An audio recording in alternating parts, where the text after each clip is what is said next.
अंबादास दानवे यांचं निलंबन मागे घ्या म्हणत विरोधक आक्रमक झालेले होते। विधान परिषदेत विरोधक आक्रमक झाल्याचं पाहायला मिळालं। दानवेंच्या निलंबनाचा फेरविचार करा असं विरोधकांची मागणी आहे। निर्णय देईपर्यंत विरोधक खाली बसूनच कामकाजात सहभागी झाल्याचं पाहायला मिळालं। निलंबन मागे घेण्याच्या मागणीसाठी विरोधक खाली बसलेले आहेत, तर प्रश्नोत्तरानंतर निर्णय घेणार असं आश्वासन उपसभापती नीलम गोऱ्हे यांनी दिलंय।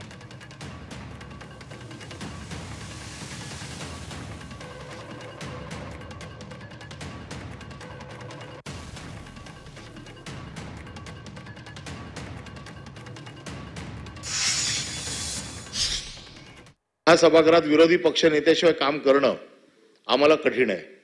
त्याचं कारण असं आहे की संविधानाने हे जे काही पद दिलेलं आहे, या पदावरच जर बहुमताच्या जोरावर आपण घाला घालणार असाल आणि हे पदच इथे त्या दिवसापुरतं अधिवेशनाच्या काळामध्ये रिक्त ठेवणार असाल, तर ह्या सभागृहामध्ये काम करण्याची इच्छा आम्हाला नाही। आम्ही आपला निर्णय होईपर्यंत शांतपणे खाली बसून राहतो, आपल्या निर्णयाची आम्ही प्रतीक्षा करतो आणि आपण आपला निर्णय योग्य वेळी द्यावा।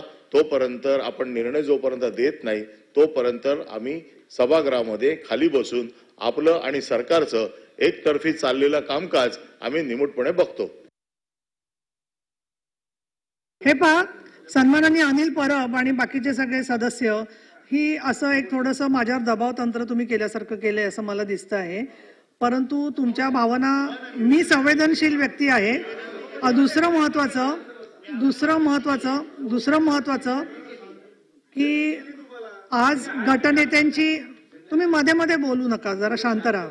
मी रागवत नाही असा अर्थ नाहीये। आता तहकूब करायचा परत प्रश्नोत्तराचा तास, मला गटनेत्यांच्या मीटिंगमध्ये तुम्ही सांगितलं असतं तर मी एखादेच त्याचाही विचार केला असता। तर माझी आपल्याला विनंती अशी आहे की हा प्रश्नोत्तराचा तास होऊ द्या, त्याच्यानंतर आपण तुम्ही म्हणाल तितका वेळ 15 मिनिटं अर्धा तास या संदर्भामध्ये संबंधिताशी चर्चा होईपर्यंत, आणि त्यावेळेला दोन्ही सगळ्यांचे सदस्य, तर माझी तुम्हाला विनंती, तुम्ही मध्ये मध्ये बोलू नका। बाकीच्यांनी प्रश्नोत्तराचा तास होईपर्यंत प्लीज कोऑपरेशन करा, त्याच्यानंतर आपण अर्धा तास थांबवू कामकाज आणि त्यातून काय मार्ग काढता येईल ते पाहूया।